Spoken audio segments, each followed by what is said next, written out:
E aí, pessoal, vocês estão bem? Vamos falar nesse vídeo sobre transtorno de personalidade borderline e transtorno de estresse pós-traumático complexo. Antigamente se considerava que o transtorno de personalidade borderline era um transtorno limítrofe. Por que limítrofe? Porque esse paciente aí, teoricamente, estaria no limite aí entre psicose e neurose.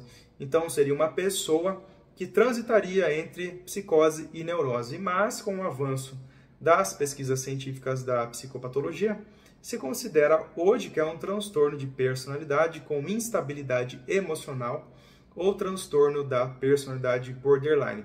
São pacientes que chegam na clínica com um medo extremo e profundo de abandono, de rejeição, e até por isso, quando eles entram em relacionamentos, são relações que são muito instáveis, cheias de conflitos.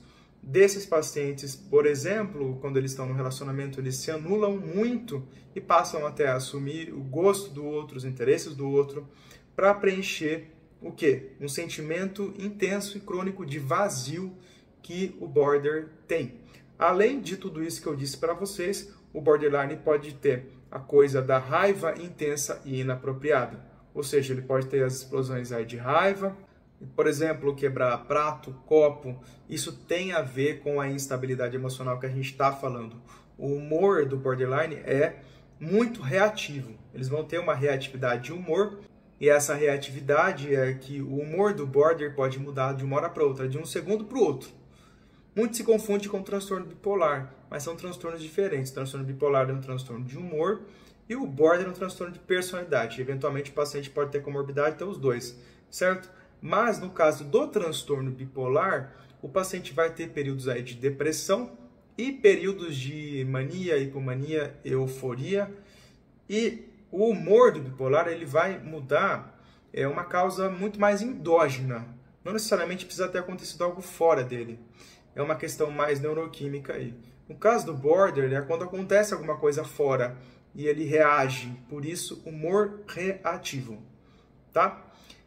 Esses pacientes é muito comum eles trazerem aí um histórico de abuso psicológico, físico e até sexual aí na sua vida, na infância, enfim.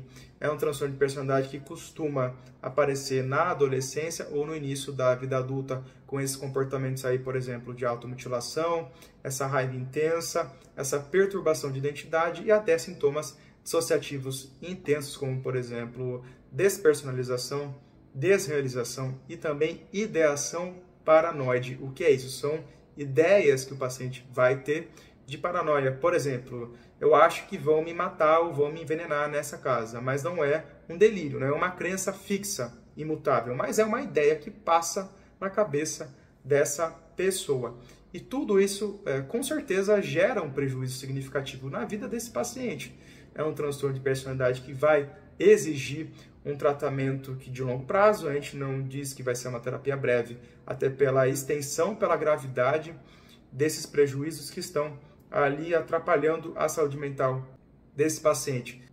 Hoje o que se faz de tratamento para transtorno da personalidade borderline é a terapia cognitivo-comportamental e tem uma derivação da cognitivo que chama terapia dialética comportamental. E nesse tipo de terapia, o paciente vai trabalhar para aceitar os seus sentimentos, as suas emoções e também modificar crenças disfuncionais, de desamparo, desvalor, que tem a ver com baixa autoestima, tá? No caso, por que eu coloquei transtorno de estresse pós-traumático complexo e borderline? Porque é preciso que seja feito um diagnóstico diferencial. Porque muitas vezes o paciente vai ter sintomas de estresse pós-traumático porque passou por abuso ou está passando por abuso recorrente, constante, violência doméstica e às vezes confunde com border. Essa situação de abuso, esse estresse, esse estado de hipervigilância que esse paciente está sofrendo na sua vida ou ele sofreu repetidas vezes de forma coerente na sua infância, pode fazer com que ele apresente uma série de perturbações aí de humor, de identidade. E não necessariamente isso vai ser um transtorno de personalidade borderline. Como que a gente faz esse diagnóstico diferencial? É perceber exatamente em qual contexto que está se apresentando esses sintomas e o histórico, né?